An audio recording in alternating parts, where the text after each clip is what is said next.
सूर्यदेव हुए महाबलवान। नवग्रहों में राजा सूर्यदेव अपनी राशि का परिवर्तन करने जा रहे हैं। वर्तमान समय में मीन राशि में इनका गोचर चल रहा है, परंतु 13 अप्रैल को ये राशि परिवर्तन करेंगे तथा अपनी उच्च राशि में प्रवेश करेंगे, अर्थात मेष राशि में इनका प्रवेश होने वाला है, जो सूर्यदेव की उच्च राशि है। प्रिय दर्शकों, जब भी कोई ग्रह अपनी उच्च राशि में प्रवेश करता है तो उसके बल में, उसके सामर्थ्य में, उसकी क्षमता में, उसके प्रभाव में कई गुना वृद्धि हो जाती है तथा वो ग्रह अपना संपूर्ण प्रभाव संपूर्ण ढंग से आपको प्रदान करने लगता है।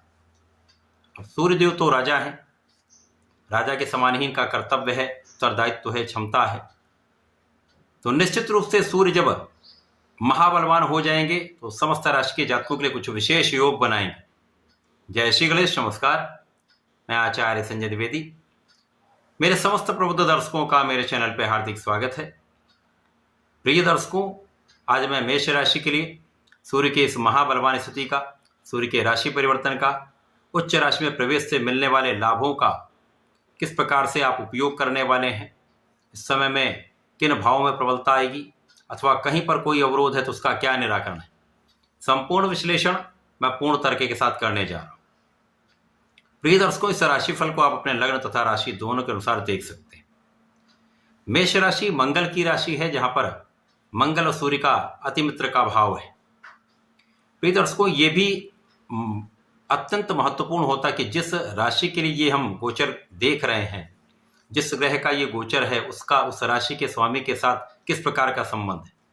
यदि ये मित्रवत संबंध है तथा अच्छे भाव में वो ग्रह जा रहे हैं तो निश्चित रूप से महाफलदायी ये होता है। इसके विपरीत स्थिति में कुछ नकारात्मकता प्राप्त होती है। अब यहाँ पर सूर्यदेव का गोचर मेष राशि में ही प्रारंभ होगा, अर्थात लग्न में सूर्य का गोचर होगा।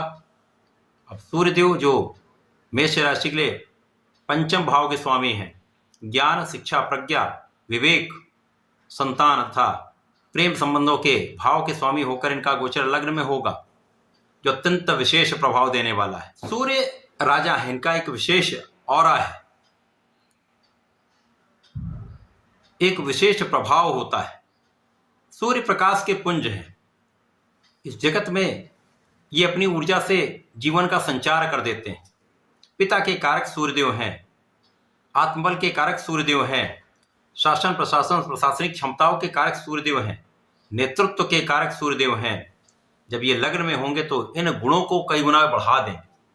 मेष राशि मंगल की राशि होने के कारण अत्यंत बलवान राशि है, जहां पर ऊर्जा का एक विशेष प्रभाव होता है। तो जब यहां पर लग्न में सूर्य का प्रभाव होगा तथा मंगल भी चतुर्थ भाव में होंगे तो निश्चित रूप से ये जो संबंध बन रहा है ये अत्यंत विशेष होने वाला है। आपकी ऊर्जा का सही उपयोग आप सही दिशा में कर पाएंगे। आप अपनी क्षमताओं को संपूर्ण रूप से क्रियान्वित कर पाएंगे। नेतृत्व का गुण कई गुना बढ़ जाएगा। आपके प्रभाव में, आपकी क्षमता में, आपके व्यक्तित्व में यहाँ पर संपूर्ण रूप से वृद्धि हो रही है। आपके कार्य क्षमता में भी वृद्धि होगी, आपके अधिकार क्षमता में भी वृद्धि होगी। यहाँ पर आपका संपूर्ण प्रभाव अत्यंत विशिष्ट होने वाला है, क्योंकि यहाँ पर आपका ज्ञान भी बहुत अच्छा रहेगा। ज्ञान शिक्षा के क्षेत्र में बहुत अच्छा आप करने वाले हैं। ज्ञान शिक्षा में एक बड़ा लाभ आप लेने जा रहे हैं। यदि इस समय में आप प्रतियोगिता परीक्षा की तैयारी कर रहे हैं तो विशेष योग है जब आप सफलता की प्राप्ति कर सकते हैं। आपका प्रयास यहाँ पर सफल होने वाला है। विशेष रूप से शासन प्रशासन से संबंधित सेवाओं के लिए ये समय अत्यंत अनुकूल है। इस समय में यदि आप सरकारी नौकरी में हैं, प्रशासनिक सेवाओं में हैं, सरकार में हैं, राजनीति में, एक बड़ा अवसर आपके लिए प्रतीक्षा कर रहा है। इस समय आपके ऊपर बहुत कुछ निर्भर है, आपकी क्षमता पर बहुत कुछ निर्भर है। जो आपकी योग्यता है यहाँ पर आपके लिए अत्यंत लाभकारी सिद्ध होने वाली है। आप अपने क्षेत्र में विशेष भी होने वाले, बड़ी सफलता की प्राप्ति करने वाले। इसी प्रकार से इस समय ज्ञान शिक्षा में सफलता मिलेगी, आपका रिजल्ट बहुत अच्छा आएगा तथा यहाँ पर आप बहुत विवेकशील रहने वाले हैं। विवेकपूर्ण निर्णय आपके लिए अत्यंत लाभकारी भी रहने वाला है। आपके ज्ञान का भाव, आपके शिक्षा का भाव आपके लिए लाभकारी सिद्ध हो रहा है।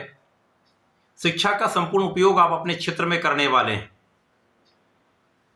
संतान पक्ष बलवान होगा, संतान से आपको सुख मिलेगा, श्रेष्ठ संतान का योग भी यहां पर बन रहा है। इसी प्रकार से समय प्रेम संबंधों के लिए ये समय कुल मिलाकर ठीक है। यहां पर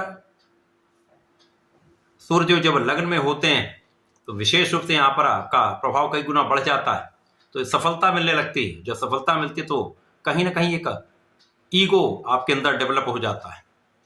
इस ईगो से आपको बचना चाहिए। क्रोध की अधिकता हो सकती है, तो क्रोध से आपको बचना चाहिए। इन दो चीज़ों से यदि आप बचाव कर लेंगे तो इस समय का संपूर्ण लाभ आप ले पाएंगे। क्योंकि जब आप क्षमतावान होते हैं तो आप समस्त क्षेत्रों में लाभ लेने लगते हैं। उस समय में एक अहंकार की भावना आ जाती है, तो इस अहंकार से आपको बचना चाहिए। इसी प्रकार से इस समय जीवन साथी के साथ सामंजस्य बनाकर आपको चलना चाहिए, मतभेद भुलाना चाहिए, सामंजस्य में वृद्धि करके आपको चलना चाहिए।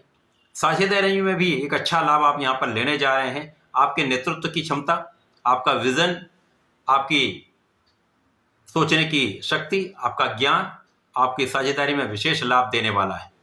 आपको साझेदारी में एक बड़े अवसर की प्राप्ति कराने वाला है। जो लोग सरकारी सेवाओं में हैं उनके लिए भी नए अवसर मिल सकते हैं, पदवृद्धि हो सकती है, लाभ वृद्धि हो सकती है, इंक्रीमेंट अच्छा लग सकता है। तो एक अच्छा योग यहां पर आपके लिए बनने वाला है। मेष राशि के जातकों को नियमित रूप से भगवान संकट मोचन की शरण में रहकर ओम हम हनुमते नमः 27 बार जप नित्य करना चाहिए। हनुमान चालीसा का नित्य पाठ करना चाहिए तथा सूर्यदेव को नित्य जल देकर ओम आदित्याय नमः का 27 बार जप अवश्य करना चाहिए। यदि आप ऐसा कर लेते तो इस समय का संपूर्ण लाभ आप ले पाए। तो ऐसा करके इसका लाभ लें। धन्यवाद, नमस्कार।